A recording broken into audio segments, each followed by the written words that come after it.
Now here, in example 16, we have which equation represents a circle with a center at 2, -3 and that passes through the point 6, 2.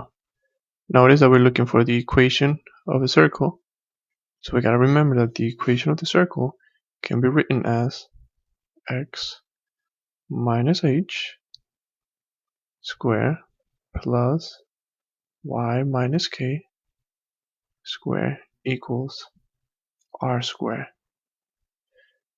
Now let's plug in what we know.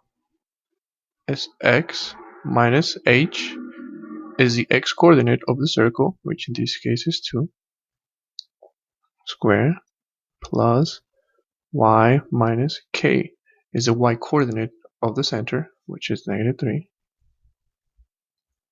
square equals r square. We know that minus a minus, it's a plus. So let's change that. Just by plugging in the center, we have that we can eliminate option 2 and we can eliminate option 4. Now, r stands for radius, and in order for us to find the radius, we need to find the distance between the center and a point in the circle. Now, to find the distance, we're going to be using our distance formula, where the distance formula is equal to x1 minus x2 square plus y1 minus y2 square. It's just the distance formula, but let's apply it to this problem. So we're going to have that the distance is equal to x1, which we can make it 6, so it's going to be 6 minus x2, which is going to be 2 square plus y1, which we're going to have it as 2 minus 3, which is y2 square. Minus a minus, we know it's a plus, so let's change that. So now we have that d is equal to 6 minus 2, that's 4, 4 to the second, that's 16, plus 2 plus 3, that's 5, 5 to the second, that's 25. So we know that d is equal to the square root of 41. But notice our equation, I don't know why I keep saying d, but d is for distance, we're really looking for the radius here. So in order to make our notation easier, r is equals to the following. Now we're looking for r squared, so we gotta take the square root of both sides in order for us to have r squared. Cancel out, so we have that r squared is equal to positive 41. Plug it back into our equation. We don't need r squared, we already know the value of it, 41. So that gives us that our answer is option 3. Now, equation 17 is asking us what is the domain of the function 3x squared minus 1. We're looking for the domain for this function. We gotta remember that domain, we're looking at the x values of the function. Basically asking us what are the x values that you can choose in this function. Is there any restriction? Well, the best way to do this is by inspection. And to inspect, always graph the equation 3x squared minus 1 and we press graph. What do you notice about the x values? We see that we can choose any negative x value, but notice that it kind of stops at this point. 2, 3, stops at at 3. But what I always want to do is see what happens when I increase the y max. I want to see more about the graph, so increase the y max, and now let's look at the function again. You see we have negative x values, 0, positive 1. But notice the x values, you're still using x values, but now you're using it in a smaller scale. We're not going as fast as the left side. but we still can continue using any x values here. So we see that when it comes to the x values, we can go all the way from negative infinity to positive infinity, because the graph doesn't stop at any point here. Even if we increase again or y max, let's see what happens when y is 70. The x values don't stop; they still continue. They continue. It will continue. So we have that our domain, or the x values, are from negative infinity all the way to positive infinity. So we have the correct option is 3. Now, in question 18, they're asking us the expression 3 minus square root of 8 is equivalent to. What is it equivalent to? Well, basically what they're asking us is to rationalize the denominator, because you should never have a square root as denominator. So let's rationalize the denominator. 3 minus square root of x divided by square root of 3. Now, what do I mean by rational denominator? You need to get rid of this square root on the denominator. In order to do that, we gotta multiply by square root of 3.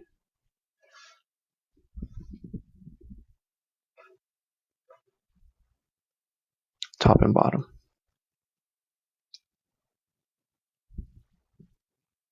So now we have square root of 3 is going to distribute. So now we have 3 square root of 3 minus square root of 8 times square root of 3. Remember that when you multiply into square roots, square root of 8 times the square root of 3, what we do is we multiply the insides. So basically they're asking us what is 8 times 3, which is equal to 24. So we have minus square root of 24 divided by square root of 3 times square root of 3. That is equal to 3. Why? Because of the same example here. Square root of 3 times the square root of 3. Multiply the insides. We have square root of 9. And the square root of 9 is just 3, which is exactly what we have here. Now let's see. We can rewrite this expression as 3 square root of 3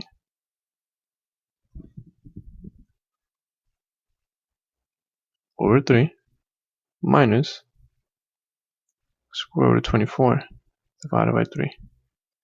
Now, you should always look to see if you can simplify the square roots. You cannot simplify the square root of 3, but we can simplify the square root of 24.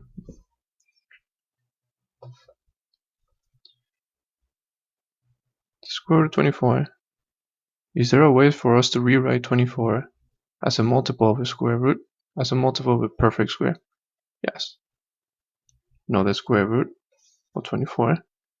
24 you can rewrite as 4 times 6. Do we know the square root of any of these numbers? Yes. Do we know the square root of 4, which is 2, so we can rewrite as 2 square root of 6. So that says that the square root of 24 we can rewrite as 2 square root of 6. So let's rewrite it.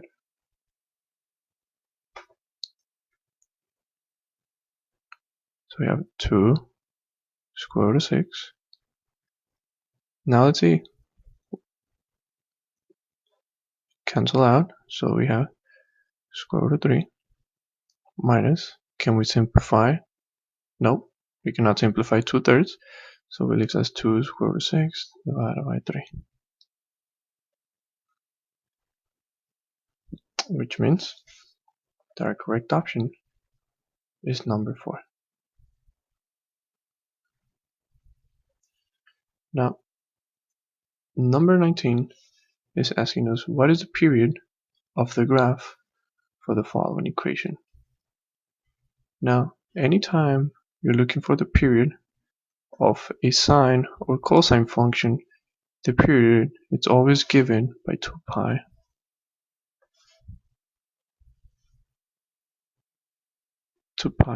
divided by b, where b is the number inside the sine function. But in this case, our b will be equal to 2, because that's the number next to x, and that's the number inside the sine function. So in reality, the period for this function is going to be 2 pi divided by 2. 2 pi. So now we have that the period is just pi. Now, lastly, we're going to look at the first problem number 20, which says the first 4 terms of the sequence defined by this. So the first term is 1/2, and we have a recursive formula. an plus 1 equals 1 minus an. So we want to find out the first 4 terms. Here, they're already given us the first term. So we know that the first term is equals to 1/2. Now, how do we find the second term? We're going to use the recursive formula. The recursive formula says you want to find out the second term. That is equal to 1 minus the term that came before that. So that says that a2 is equals to 1 minus a1. But we know what a1 is. a1 is 1/2. So we have that a2 equals to 1 minus 1/2, which is equals to 1/2. Let's find out a3, or the third term. Again, a3, we can find it using the recursive formula, which says you want to find a3, that is equals to 1 minus the term that came before that, which is a2. So using our recursive formula, we're going to have a3 equals 1 minus a2.